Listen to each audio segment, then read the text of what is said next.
आणि प्रस्थापितांची या ठिकाणी मक्तेदारी चाललेली आहे, ती मक्तेदारी खोडून काढण्याकरिता, सर्वसामान्य लोकांना न्याय मिळण्याकरिता ओबीसी, SC, ST आणि मायनॉरिटीजला घेऊन आम्ही चालतो आहे आणि या राज्यातील 85% लोकांना आम्ही हा मेसेज देतो आहे आणि त्यांचं अलाइनमेंट आम्ही करतो आहे आणि त्या निमित्तानं आम्ही बौद्धिक लढाई अनेक वर्षापासून लढत होतो. रस्त्यावरती लढाईसुद्धा आम्ही लढत होतो.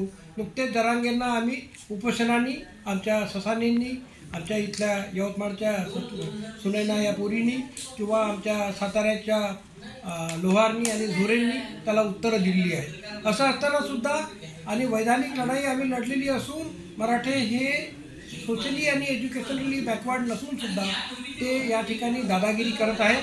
त्याला उत्तर म्हणून आम्ही आता राजकीय लढाईसाठी सिद्ध झालेले आहोत. हॉस्टेलच्या महाराष्ट्रामध्ये समस्या आहेत. उद्याच आम्ही अतुल सावेंना, माननीय अतुल सावे महाराष्ट्र राज्याचे ओबीसी बहुजन मंत्री आहेत, त्यांना भेटणार आहोत. स्कूल्स या ठिकाणी बंद होत आहेत, त्याच्यावरती सुद्धा आम्ही लढणार आहोत. फ्री एज्युकेशन टू ऑल आणि फ्री हेल्थ टू ऑल हाही आमचा नारा आहे.